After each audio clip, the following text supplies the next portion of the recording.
রাজধানী ঢাকার কাকরাইল মসজিদ। সিআইডি পুলিশের কয়েকজন সদস্য মসজিদের সামনে দিয়ে যাচ্ছিলেন। এদের মধ্যে একজন হাবিলদার এক মুসল্লিকে দেখে দাঁড়িয়ে যান। লম্বা দাড়ি, চুল পেছনে ঘাড়ের নিচ পর্যন্ত নেমে গেছে, মাথায় সাদা গোল টুপি। তাবলিগ জামাতের একদল মুসল্লির মাঝে লোকটি দাঁড়ানো। এরা মসজিদ থেকে নেমে কোথাও যাওয়ার জন্য প্রস্তুতি নিচ্ছিলেন।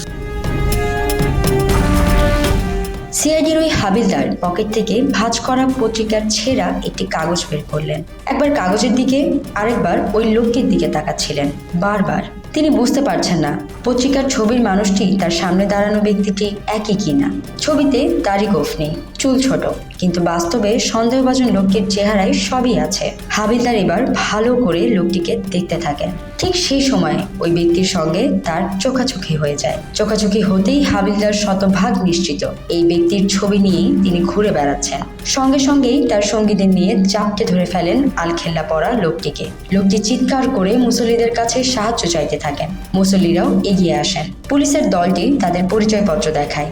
লোকটির ছবি দেখিয়ে মুসল্লিদের বলেন, এই ব্যক্তি হচ্ছে বর্তমান সময়ের সবচেয়ে ভয়ঙ্কর খুনি। এর নাম তাজুল, যাকে কসাই তাজুল বলে সবাই চেনে। এই কথা শুনেই মুসল্লিরা পুলিশকে সাহায্য করেন। পুলিশের দল তাজুলকে মালিবাগ সিআইডি দফতরে নিয়ে যায়।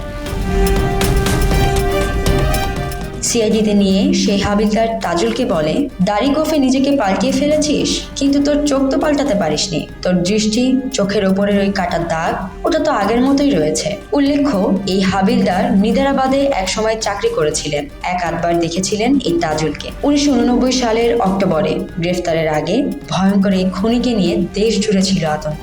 সরকারের ভেতরে বাইরে তোলপাড়। কোনোভাবেই পুলিশ তার নাগাল পাচ্ছিল না। পুলিশের ঘুম রীতিমতো হারাম। সরকারের শীর্ষ পর্যায়ের বৈঠকগুলোতে এই নিয়ে বিস্তর আলোচনা চলেছে। খুনিকে যে কোনো উপায়েই হোক গ্রেফতার করতেই হবে। স্বরাষ্ট্র মন্ত্রণালয়, পুলিশ সদর দফতরে দফায় দফায় মিটিং।